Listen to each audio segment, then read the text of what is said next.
August മാസത്തെ കാലാവസ്ഥ എന്താണെന്നൊക്കെ തന്നെ നമ്മൾ എല്ലാവരും ചർച്ച ചെയ്യുകയാണ് ഇപ്പോൾ. കാരണം കഴിഞ്ഞ കുറേ ദിവസങ്ങളിലായി ശക്തമായ മഴയൊക്കെ തന്നെ ഉണ്ടായിരുന്നു. മലയാളി വാർത്ത ഇന്ന് ഈ വരുന്ന മാസങ്ങളിൽ എങ്ങനെയായിരിക്കും കാലാവസ്ഥ എന്നത് കൂടി ഒന്ന് നോക്കുകയാണ്. കാലവർഷം കൂടിയും കുറഞ്ഞുമാണ് ഓഗസ്റ്റിൽ കാണാനായത്. ബംഗാൾ ഉൾക്കടലിൽ നിരവധി ന്യൂനമർദ്ദങ്ങൾ രൂപപ്പെട്ടു. ഒഡീഷ, ആന്ധ്ര, ബംഗാൾ തീരങ്ങളെയാണ് കൂടുതൽ ബാധിച്ചത് എങ്കിലും ന്യൂനമർദ്ദത്തിന്റെ സ്വാധീനം കേരളത്തിലും മഴ എത്തിച്ചു. പലയിടങ്ങളിലും ശക്തമായ കാറ്റും കൂടിയും കുറഞ്ഞുമുള്ള മഴയും രേഖപ്പെടുത്തി. കാലവർഷം ആരംഭിച്ച 100 ദിവസം പിന്നിടുമ്പോൾ ഏറ്റവും കൂടുതൽ മഴ ലഭിച്ചത് കാസർഗോഡ്, കണ്ണൂർ ജില്ലകളിലാണ്.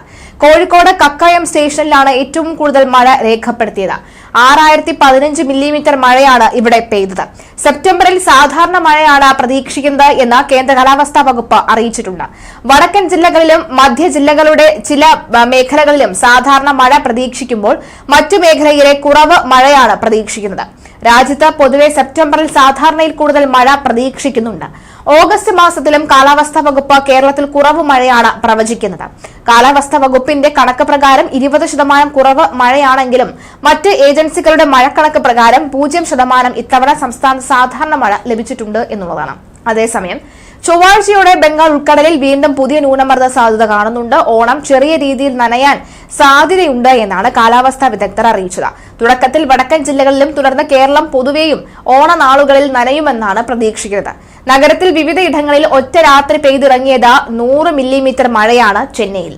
ശനിയാഴ്ച രാത്രി മുതൽ ഇന്നലെ പുലർച്ചെ വരെ എന്നൂരിൽ 150 മില്ലിമീറ്റർ മഴ ലഭിച്ചു.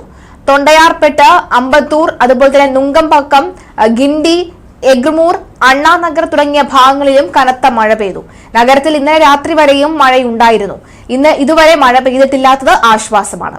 നഗരത്തിൽ ഈ വർഷത്തെ ആദ്യ മേഘവിസ്ഫോടനമാണ് എന്ന് മണലിയിൽ അനുഭവപ്പെട്ടത് എന്ന് പ്രമുഖ സ്വകാര്യ കാലാവസ്ഥ നിരീക്ഷകൻ പ്രദീപ് ജോൺ പറയുന്നു.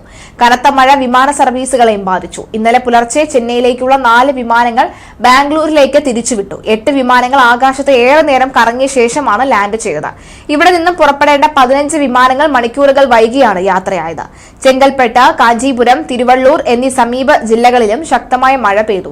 തടാകങ്ങളിലേക്ക് ഒഴുകിയെത്തുന്ന വെള്ളത്തിന്റെ അളവ് വർദ്ധിക്കുകയും ചെയ്തു. എന്തായാലും വരുന്ന മാസങ്ങളിൽ, വരുന്ന ആഴ്ചകളിൽ ശക്തമായ മഴയുണ്ടെന്നാണ് റിപ്പോർട്ടുകൾ. എന്നാൽ വലിയ രീതിയിലല്ല, എന്നാൽ ചെറിയ രീതിയിലെങ്കിലും ഓണം നനയാനുള്ള സാധ്യതയുണ്ടെന്നുള്ള പ്രവചനം വരുന്നു. ചെന്നൈയിലേക്ക് നോക്കുകയാണെങ്കിൽ അതിഭീകരമായ മഴയാണ് അവിടെ പെയ്യുന്നത് എന്ന് വ്യക്തമാവുകയാണ്.